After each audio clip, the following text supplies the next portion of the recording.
Welcome back. Now, over 250,000 young people are almost at the end of government's school assistance program. Part of the President's Youth Employment Initiative, it's designed to give young people work experience and relevant skills. But as they now join the hundreds of thousands who don't have jobs, parents will once again need to be there for support. To discuss this, I'm joined by education expert Professor Brahm Fleisch. Thank you very much, Prof, for your time here on eNCA. Now, firstly, the President releasing in his weekly letter today that this particular program is doing quite well. But of course, you know, like I said in my introduction, some of these young people will finish their 20 months and then have nowhere else to go.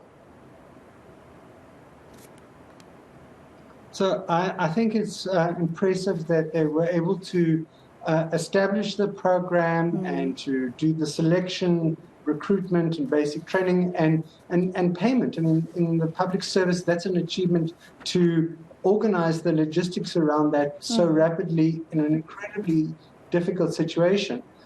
This was never intended as a long-term intervention. It's very expensive, but it did give lots of young people an opportunity to get real experience in the world of work, and hopefully many of them will consider to pursue a career as a teacher, so to apply to education programs if they've got a university exemption and consider teaching as a career for themselves. And it's also about giving them confidence, isn't it, especially in those areas that really do need the assistance that some of these young people are offering. Absolutely. I think that having a routine and getting some funding is often a very important stepping stone for a longer career in the world of work. And Professor, you know, looking at an initiative like this, obviously it came in 2020 to assist with an already ailing economy in South Africa, an economy that already was not doing enough for the youth, etc. So it was a stimulus thing to be able to give the youth more opportunity, etc. So do you think that now that you've said that government has performed so well with this particular one, that maybe it shouldn't be something that comes to an end completely?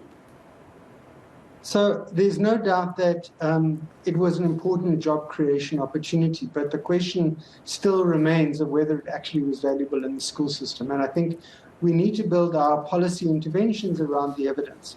And probably the best evidence we have about teaching assistants comes from a research study that was done by Funda Wanda in Limpopo, where they compared teaching assistants with lesson plans, training and materials for teachers compared to just providing lesson plans and training and materials for teachers. And they were able to show very convincingly that when teaching assistants are provided in schools, they're given really good quality training, they can really make a substantial difference in early grade learning. So whatever model we pursue in the future, we hope that it'll be based on strong empirical evidence that we have in the South African context. And just lastly, Prof, I mean, I remember reading not so long ago that, you know, the people who actually go to school to further their studies in becoming teachers have lessened and lessened in recent years, because teachers have always felt a bit underappreciated